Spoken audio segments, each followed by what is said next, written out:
culposo o la estructura de los delitos culposos va a ser la misma para todos. Ustedes recordarán, en el marco de la teoría del delito, habíamos visto nosotros que hay una acción, hay tipicidad, hay antipublicidad, culpabilidad y punibilidad. Y dentro de la tipicidad habíamos visto que esta se subdivide en dos partes. Teníamos los delitos dolosos y acá tenemos los delitos culposos. La estructura del delito doloso es conocimiento y voluntad. En cambio, en los delitos culposos se parte de la premisa de una infracción, de un deber objetivo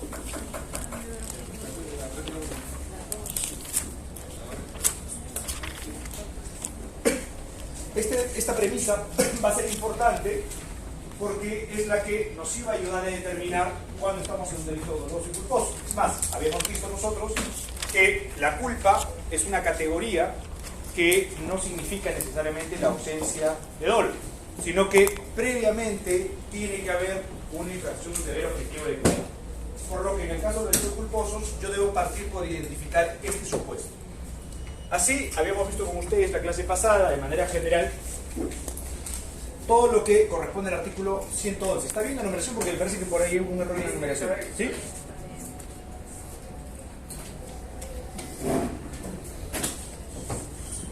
Habíamos visto que el primer supuesto, cuando se refiere a la culpa, se va a referir explícitamente justamente a la infracción del deber objetivo de culpa. En estos supuestos yo voy a encontrar hasta 3 párrafos distintos. El primer párrafo habla de los supuestos generales. El segundo supuesto habla de las reglas de profesiones, ocupación y oficio. Y el tercero, cuando hablamos de estados de con consumo de alcohol o sustancias psicotrópicas. ¿Ok? Tercer párrafo, el elemento central va a ser todo lo que sea sustancias psicotrópicas, drogas o alcohol. El segundo párrafo, reglas de profesión, ocupación e industria. Y el primer párrafo, el general. Ok, esto quiere decir, por ejemplo, me llamaron el fin de semana porque un joven mozuelo como ustedes estaba conduciendo una camioneta y tuvo un accidente y se estrelló con otra camioneta y lamentablemente falleció su novia que venía en el carro y las 2 personas que venían en el otro carro. ¿Ok? Entonces, ese hecho lamentable es un supuesto que va a enmarcarse en un delito doloso o culposo. Culposo. Culposo. Muy bien, primera pregunta. Dentro del delito culposo vamos a hablar claramente del homicidio, porque ahí todos están muertos. La lógica es, ¿en cuál de los párrafos podríamos enmarcar este supuesto? Segundo. ¿De qué? Primero hay que realizar la pericia, si estaba tomando alcohol, a cuánto iba de velocidad, todo se analiza para saber. Está borracho. Ese es un elemento parcialmente sí, ¿ok? Porque bajo el hecho que hemos narrado ya tenemos un hecho objetivo, que es que hay 3 muertos y es un accidente de tránsito. En ese supuesto, a priori, tenemos este supuesto, ¿no es cierto? O este supuesto, para ser más precisos. Pero, si es que hubiera alcohol, estamos en este supuesto, ¿no es cierto? Es un elemento cierto. Es la razón de ser por la cual se toma el dosaje etílico para identificar esto. Ahora, para poder saber, por ejemplo, en el caso que les acabo de plantear, hay un sobreviviente, ¿ok?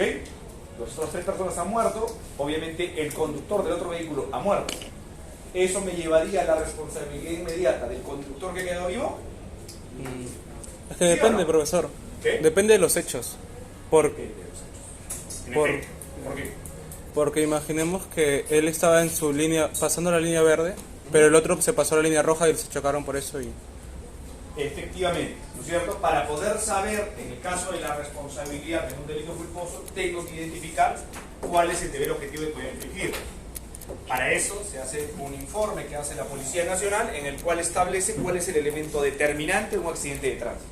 Quién es el factor que lleva al resultado de esta colisión o que lleva al resultado plausible de la muerte o finalmente la del accidente. Y sobre eso se va a saber quién infringe este deber objetivo. En esa línea vamos a tener que analizar que la estructura que corresponde a los delitos culposos va a variar con respecto a los delitos dolosos. Porque ¿qué pasa? En el caso de los delitos dolosos, por ejemplo, el 106 dice el que mata a otro. Entonces yo ya sé cuál es la conducta que me lleva al delito del homicidio simple, ¿no es cierto? Es matar a otra persona. En cambio, en el caso de los delitos culposos, como en los delitos de omisión impropia, la conducta no está descrita en el tipo. Es decir, hay una multiplicidad de situaciones que me pueden llevar a ese supuesto.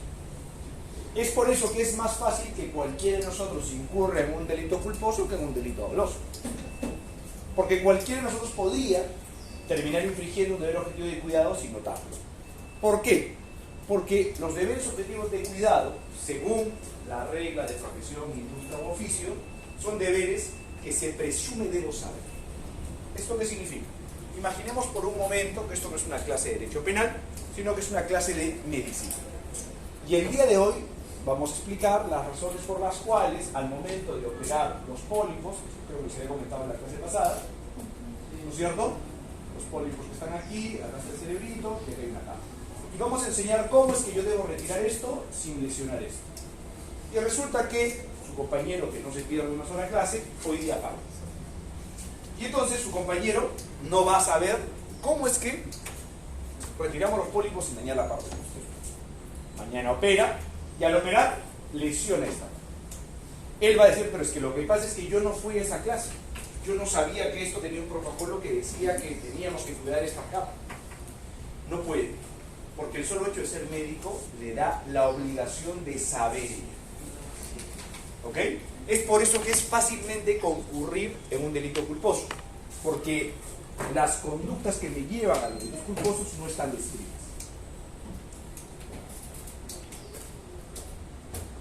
En esa línea, lo vuelve a ocurrir en el caso de los delitos imprudentes. Entonces, ahora, ¿cómo determino cuándo hay y cuándo no hay responsabilidad en el marco de un delito culposo?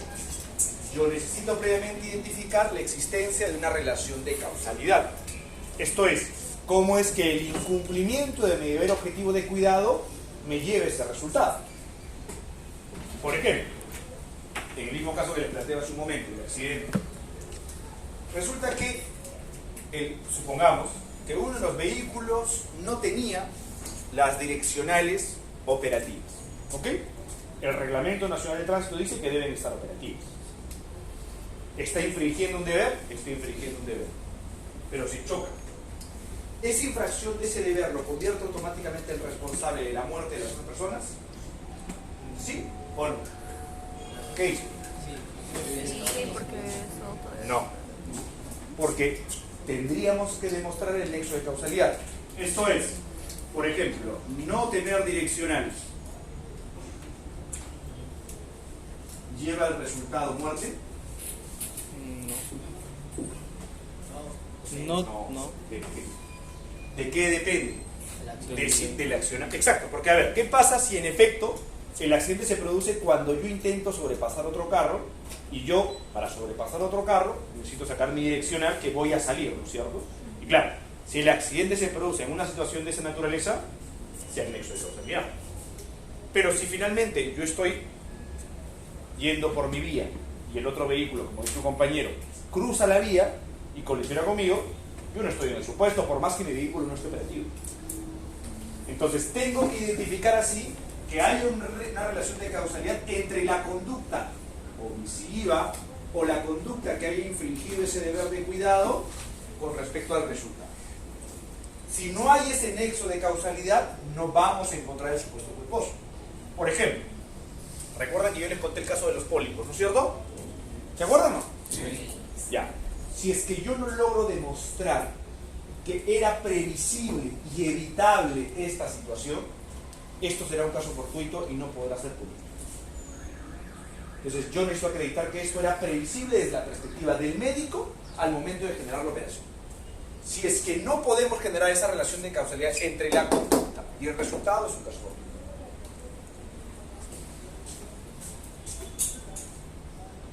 Así, además, la imputación que se tiene que identificar aquí tiene otros problemas.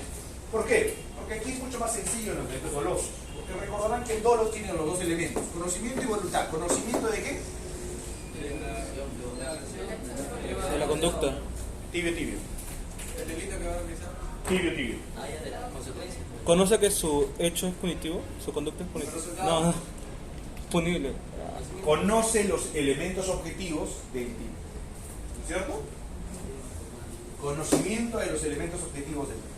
En el caso del homicidio es conoce que el sujeto está vivo y conoce que la conducta que va a desplegar él puede generar el resultado lesivo. Bueno, conoce los elementos objetivos del tipo. ¿No es cierto? Pero aquí eso me llevaba a la lógica más o menos de la causalidad natural. Esa causalidad natural es básicamente entender nexo, consecuencia. Pero eso no basta, porque pueden haber supuestos en los que podría haber una situación en la que hay una relación de causalidad, pero que no necesariamente podría ser un delito. Por ejemplo, ¿qué pasa con el supuesto en el que lo que ha ocurrido recientemente con esta menor en comas, me parece que es? ¿No? El caso de la benzodiazepina, clonazepam. ¿No es cierto? El caso del clonazepam. ¿Ok? Ahí se decía que era un viral, ¿no es cierto? Que era un reto y que era ver cuántos clonazepam se tomaba y no sé qué historia, ¿no? Murió, claro, ese era un reto, decía. Luego cambió un poco la historia. Murió por un derrame. Esa historia nos lleva justamente a identificar cuál es la causa de la muerte.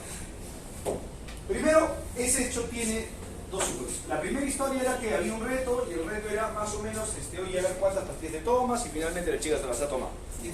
Pero la verdad de la milanesa salió después y dijeron que la chica comenzó a convulsionar por razones desconocidas en el colegio. Fue trasladada a la posta y en la posta le han colocado el clonazepam. ¿Ok? El problema está en que la dosis de clonazepam que se le ha colocado es una dosis superior al peso de la menor, lo que ha generado las posteriormente ella tenga o desencadene con la muerte de esa menor. La situación así cambia. ¿Ok? Porque deja de ser un delito o deja de ser una incidencia probablemente escolar para convertirse en un delito probablemente culposo, donde justifica identificar si es que más allá del nexo de causalidad hay los elementos de la imputación objetiva. ¿Cómo sé quién es responsable a partir de los hechos que les acabo de compartir?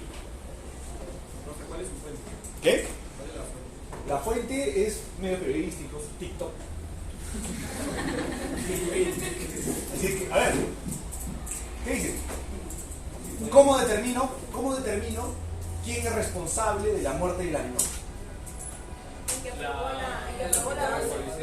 doctor tiene un equipo médico. Su compañera dice el que aprobó la dosis. ¿Qué dicen los demás? Los doctores para realizar una operación tienen que rellenar unos formularios que... Consentimiento informado. Pero en la necropsia va a salir cuánto de clonazepam tiene la sangre. Si sabemos cuánto de clonazepam tiene la sangre, como se dice, si lo ha administrado el doctor, de acuerdo como está indicando al peso y talla, está pronosticado una correcta dosis, ¿no? Si tiene una elevada, entonces es culposo por parte del doctor.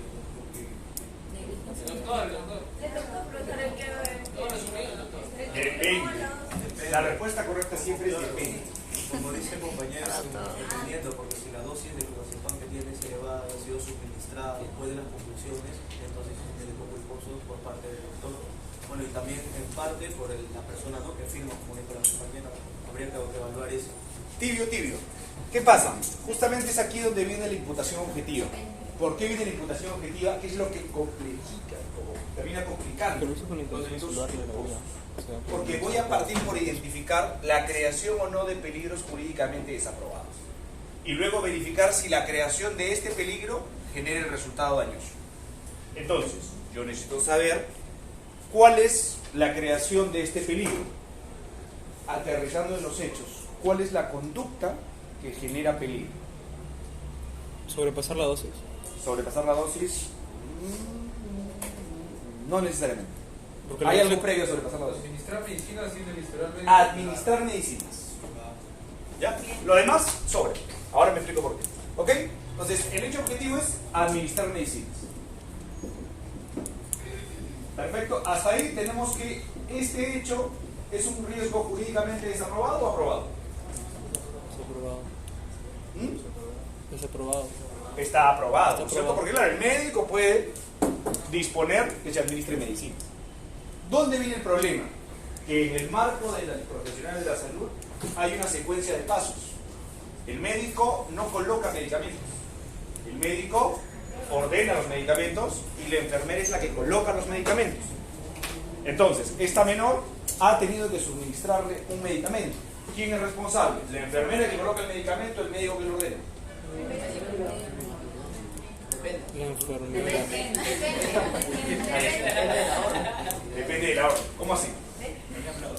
Antes de meter a alguien a poner así las cosas, creo que primero le ponen anestesia, ¿no? Para ver si el medicamento, si tiene alergias o algo. Entonces creo que la culpa más que todo sería de la enfermera, porque la enfermera es la que tiene conocimiento de aplicar las inyecciones previas antes de que el doctor le explique la verdadera.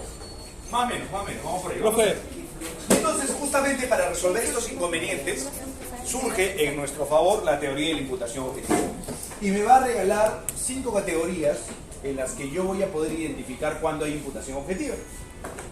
La imputación objetiva parte de la premisa de identificar conducta y resultado. Conducta que incrementa riesgo, resultado dañoso. Y cómo esto supera ampliamente los supuestos de lo que será la responsabilidad por la tipicidad objetiva política. Yo les decía, en estos casos es más fácil porque el conocimiento es el conocimiento de los elementos objetivos del tipo, y los elementos objetivos del tipo están detallados en el Código Penal. Entonces no me resulta difícil verificar. Esto es lo que ha hecho el sujeto y contrastar con el Código Penal. Si hay subsunción, hay delito. En cambio, en los delitos culposos no voy a tener ese match. Voy a tener estos hechos y me va a decir por culpa. Oye, incluso hay culpa. Esa determinación de en qué supuestos hay culpa parte de un análisis de imputación objetiva. Esa imputación objetiva me debe identificar primero la imputación objetiva de la conducta y luego la imputación objetiva del resultado. Y lo más importante, que haya nexo de causalidad entre ambos. ¿Qué pasa? Cuando hablo de imputación objetiva de la conducta, tengo que saber si se ha creado o no un riesgo jurídicamente desaprobado. Y luego identificar que hay un resultado a partir de ese factor determinante. Entonces, en el caso que les hemos planteado, vamos a tener en cuenta el siguiente procedimiento.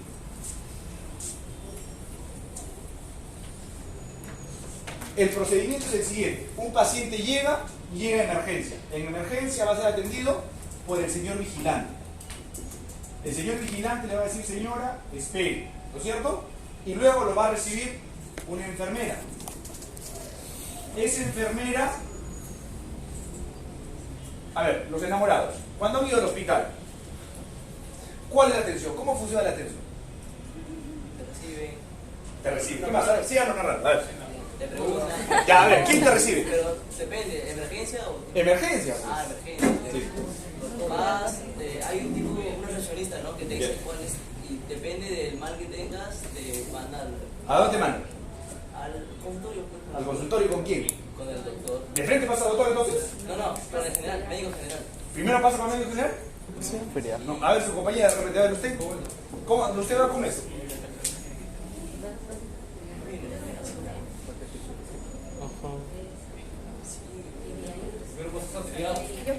Ahí está, exactamente. Claro, ¿ves? Así es cuando estudian de estar enamorados. Ya, pasamos en la enfermera, ¿no es cierto? Luego de la enfermera, ¿a dónde pasamos? Luego que me han hecho el triaje, que me van a hacer peso y talla, ¿no es cierto? Peso, talla, sintomatología básica. Y después de eso, pasa donde el médico. El médico, a partir de eso, va a ordenar una receta. Y esa receta la va a ejecutar la enfermera. Ese es el procedimiento, ¿no es cierto? En este procedimiento, en el caso que estamos planteando de la menor, ¿a quién hacemos responsable? a la enfermera, ¿no? Porque no lo pasaron por triaje. Al hospital, porque Al no hospital. hicieron el triaje. Le falta solamente que me digan adiós. Ya superado hoy día. El médico, El médico. ¿Cuál es la respuesta correcta siempre? depende.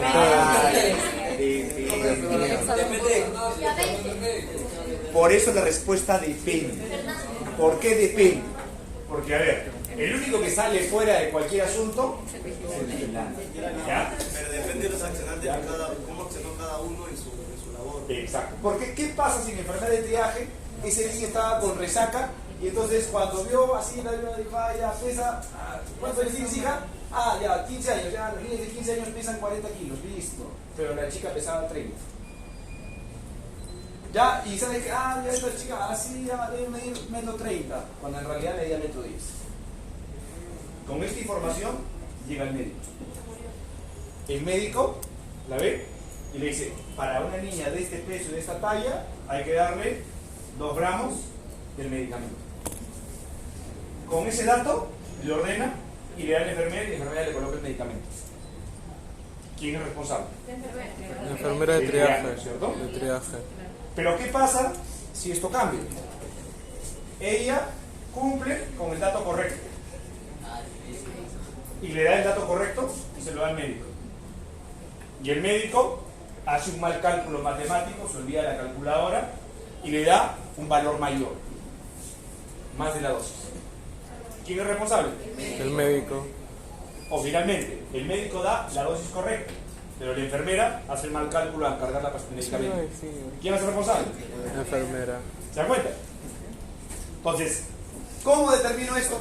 Prácticamente, tengo que identificar cuál de estos ha generado un riesgo jurídicamente desaprobado.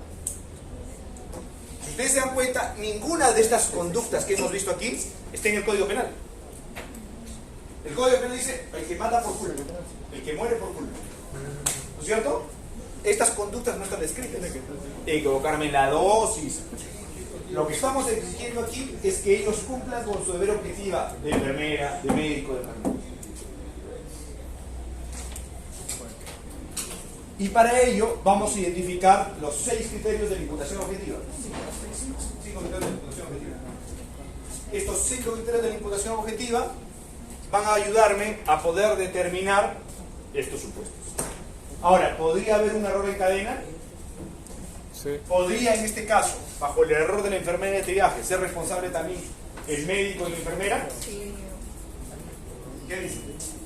¿O es que en todo caso el médico debió volver a tallar y pesar y la enfermera volvió a tallar y pesar? ¿Qué dice? Pero si es emergencia no le van a estar pesando cada uno. Exactamente, porque cada uno tiene su rol. Entonces, justamente en el marco de la imputación objetiva, que bien recordarán, tenemos el primer elemento que es el riesgo permitido.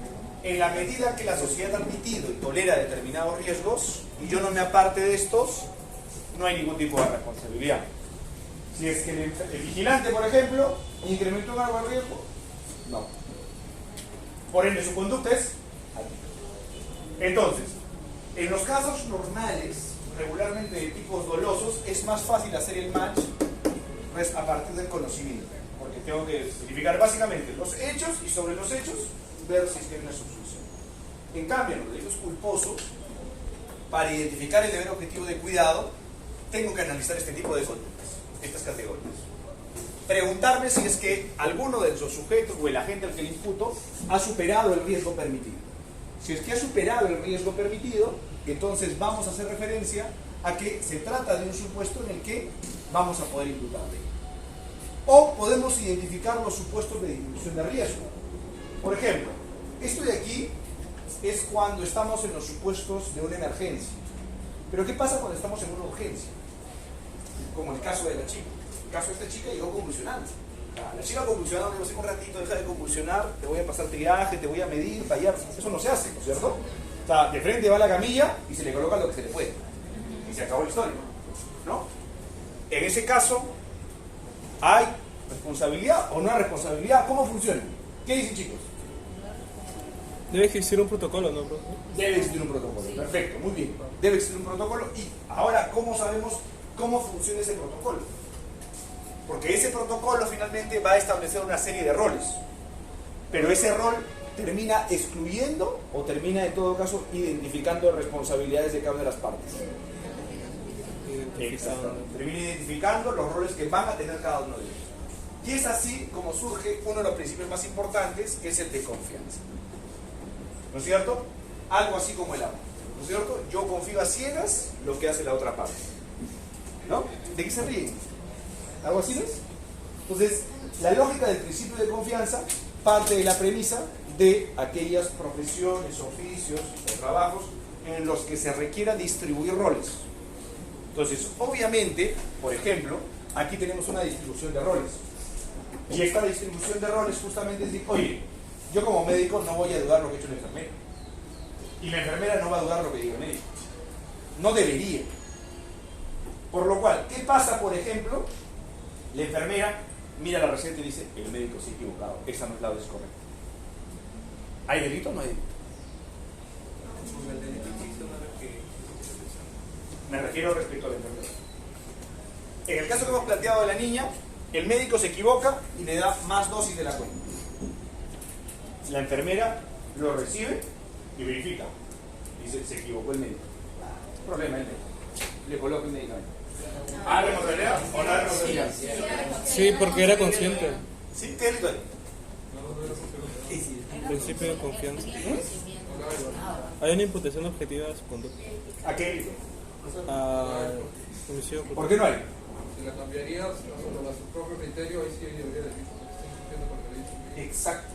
Aquí hay un detalle importante. Ojo con eso. Esto es un delito culposo. ¿Ok? Tiene que haber un deber objetivo infringido. ¿Es deber de la enfermera controlar lo que hace el médico? No. No ha infringido ningún deber. No ha infringido ningún deber. Habrá un reproche moral, un reproche ético, social, lo que ustedes quieran. Pero delito no hay. Porque no es su deber. ¿Ok? Lo propio pasa con el médico. Por eso les digo que tengan mucho cuidado con los delitos culposos porque tienen una estructura más compleja. Lo propio pasa cuando voy a tener una operación. En la operación, ustedes contratan y dicen, quiero hacer una operación de vesícula. Ok. En la operación de vesícula va a estar el médico principal, que es probablemente con quien se entrevisten, el médico auxiliar, enfermeras, instrumentistas y un montón de gente que ustedes ni siquiera conocen, anestesistas y demás. El anestesista se equivoca y pone más anestesia a la cuenta, tener algún daño colateral.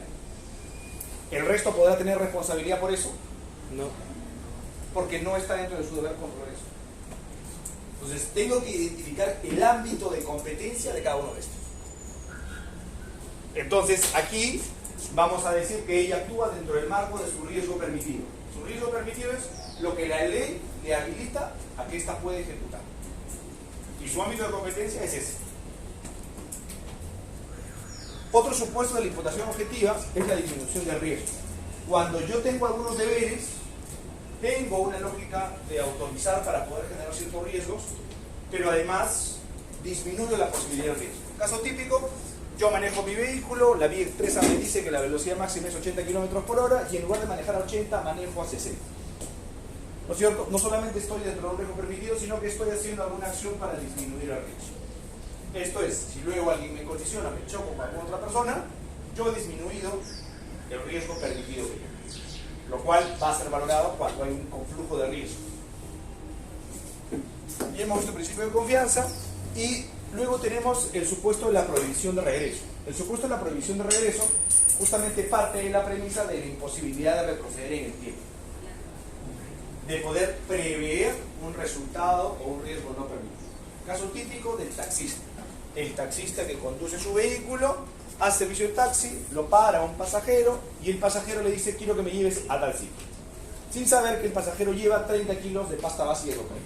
Se sube el vehículo, 2 cuadras más, la policía lo detiene y encuentra que el taxista está trasladando a una persona que está llevando pasta básica de cocaína.